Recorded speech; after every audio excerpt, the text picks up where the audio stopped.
Assalamu alaikum, ladies and gentlemen. Today we are going to discuss one of the negative aspect of the personality with respect to ISSB and with respect to the daily life as well. And that is the negativity is basically junoon, desperateness, anxiousness और passion. ये जो है ना, ये एक अच्छी चीज़ है बहुत सी चीज़ों के लिए, डेस्परेटनेस और जुनून होना चाहिए।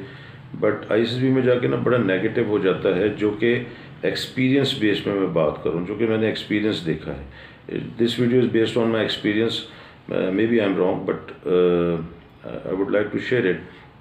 कि सिलसिला ये है कि जिस बंदे में मैंने जुनून, एंशियसनेस, परेशानी तो नहीं कहूँगा, जुनून देखा ना, कि जो कहता है मेरा पैशन है, जिसने अपनी ज़िंदगी का ओढ़ना बिछोड़ना, लेटना सोना उठना जो है ना फ़ौज बना ली है, या आईएसएसबी में सिलेक्शन बना ली, या आईएसएसबी में पासिंग रिकमेंडेशन बना ली। मैंने ज़ाती तौर पे उसको पास होते हुए नहीं देखा। और ये जो कंडीशन है, ये नेगेटिविटी जो आती है, इसमें इर्द गिर्द माहौल का बहुत ज़्यादा असर होता है। पर्टिकुलरली जो पेरेंट्स हैं कुछ, वो बड़ा इम्पॉर्टेंट रोल अदा करते हैं बच्चे का बेड़ा गर्क करने में। सिमिलरली अगर कोई एक लड़का या कोई फैमिली मेम्बर्स में अगर फ़ौज में चला गया है और उससे अगर राइवलरी भी है, तो जब भी उस एक लड़के में ना जुनून सा पैदा हो जाता है कि I have to join the military and so that के he will be having something good standing in the family. तो उस चक्कर में उसके अंदर जुनून पैदा हो जाता है, जो कि बड़ा नेगेटिव है, बहुत ज़्यादा नेगेटिव। मैंने जुनून वाले को पास होते हुए नहीं देखा। होता क्या है, जो बंदा जुनून पैदा होता है, एंशियसनेस पर हो जाता है, डेस्परेट हो जाता है, पागलपन उस पर तारी हो जाता है कि जी मैं तो फ़ौज में जाऊंगा ही जाऊंगा। और उसका सिलसिला ये होता है कि उसके माइंड के अंदर ना, जो देखा गया है कि उसका माइंड में बाकी और कोई चीज़ ख़त्म हो जाती है। उसके माइंड के अंदर अगर छोटी सी भी जगह है ना, उसके अंदर सिर्फ मिलिट्री सिलेक्शन घूम रही होती है। अगला फ्यूचर वो छोड़ चुका होता है, इर्द गिर्द को छोड़ चुका होता है, और उसके दिमाग में कोई और चीज़ आती ही नहीं है। If the person is doing a good studies even in the university, like a medical university, medical college और इंजीनियरिंग यूनिवर्सिटी, उसके दिमाग में ये बात ही नहीं आती कि यार मैं फ़ौज से भी शायद अच्छा एक जगह पे कर रहा हूँ, काम कर रहा हूँ, जहाँ का जिसका जो आउटपुट है डिग्री की सूरत में। फ़ौजी को कौन सी डिग्री मिलती है? आता जाता फ़ौजी को बेचारे को कुछ भी नहीं है, ना मैकेनिक रहता है, ना इंजीनियर रहता है, ना डॉक्टर होता है, ना कंपाउंडर होता है। तो वो बेचारा बीच में खड़ा हो जाता है। अब जो लड़के या लड़कियां यूनिवर्सिटी में, कॉलेजेस में प्रोफेशनल डिग्री हासिल कर रहे होते हैं, उस बेचारे को वो बड़ा अच्छा ऊपर टॉप लेवल करें। Somebody is under going through the medical college, तो बड़ी ज़बरदस्त चीज़ है। आगे चल के डॉक्टर बनेगा और सारी उम्र डॉक्टर का टैग रहेगा, और एक बहुत बड़ा प्रोफेशन आ जाएगा, एक हुनर आ जाएगा।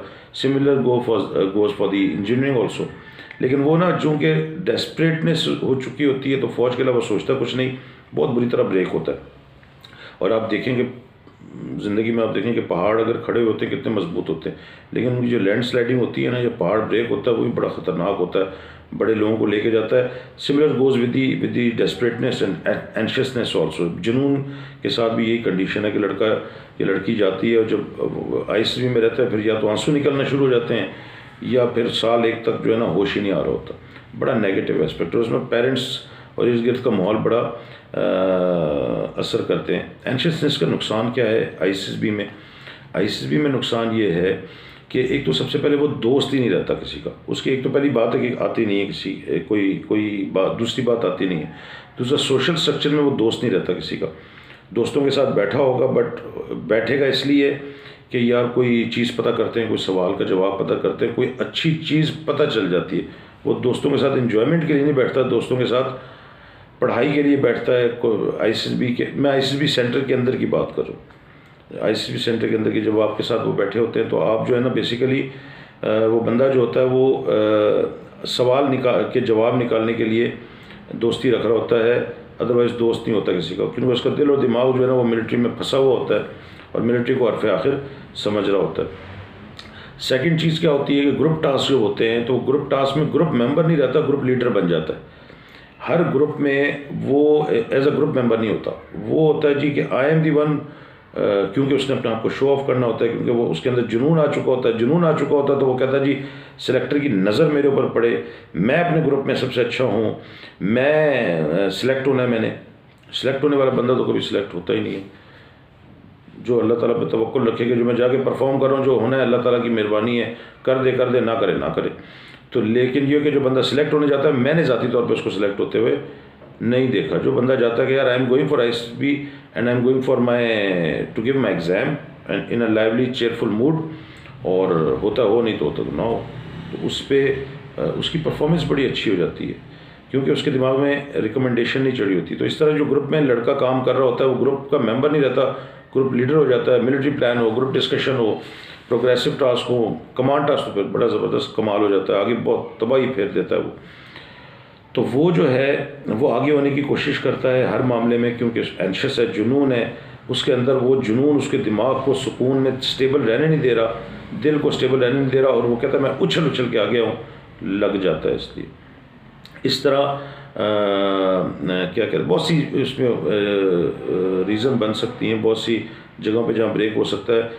इंटरव्यू पर आ जाएं, इंटरव्यू में बैठा होगा वो जब जाएगा अपने जुनून को लेके, तो एक्सपेक्टेशन भी अपने आप से ही खुद ब खुद अपने आप से ज़्यादा लेके जाएगा, और उसके साथ साथ डरा हुआ भी होगा, डरा हुआ भी होगा। अब जब सिलेक्टर के सामने जाता है, सिलेक्टर तो देख के पहचान जाता है, पता चल जाता है। क्योंकि देखिए ना, एक लड़के की जब, या कैंडिडेट की, लड़की भी है जिसमें जुनून है ना, तो उसकी बॉडी स्ट्रक्चर, उसका बोलने का स्टाइल, उसकी आवाज़ की टोन, उसकी बेचैनी, उसकी परेशानी, उसकी उछल उछल कर आना, ये बड़ा फ़ौरन हाईलाइट होता है, जो कि बड़ा नेगेटिव हो जाता है।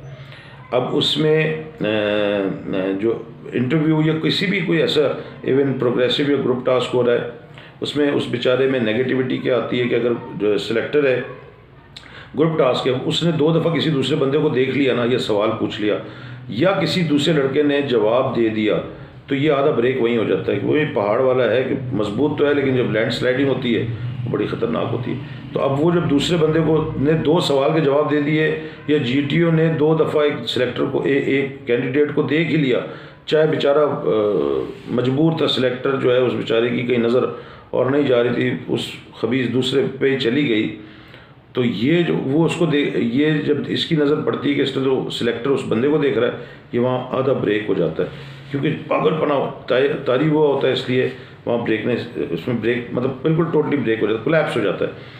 इसी तरह जब अगर इंटरव्यू होता है, इंटरव्यू में सिलेक्टर ने कोई उल्टी सीधी बात कर दी, या 2-3 सवाल के जवाब नहीं आए इसको कैंडिडेट को, तो ये वहाँ ब्रेक हो जाता है, इसकी लैंड स्लाइडिंग होनी शुरू हो जाती है। और लैंड स्लाइडिंग, मैं तो लग गया, मैं तो पास नहीं होऊंगा, मैं तो ये नहीं होऊंगा, मैं तो वो नहीं होऊंगा।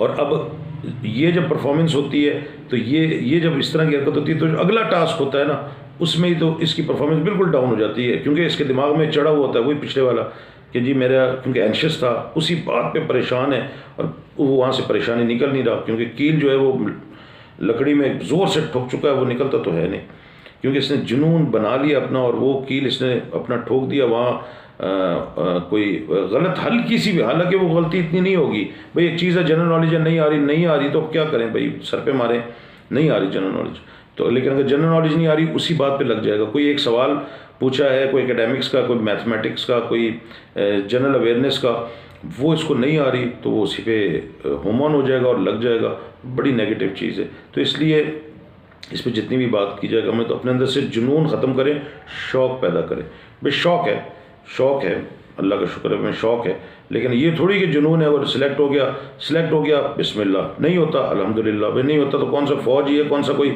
जन्नतुल फिरदौस के दरोगा का डिपार्टमेंट है कि वहाँ जाके आपने लाइफ का अचीवमेंट हो गई है। तो don't go in this sort of a negativity, anxiousness छोड़ें, और अपनी जो है शौक़ रखें, स्टेबल रखें अपने आप को, सर पे तारी ना करें, ना पेरेंट्स करें ना बच्चा करें। अदरवाइज़ मैंने पास होते हुए नहीं देखा। आई होप कि आपकी समझ में जो मैं बताना चाह रहा हूँ वो आया होगा। Thank you very much and अल्लाह हाफिज़।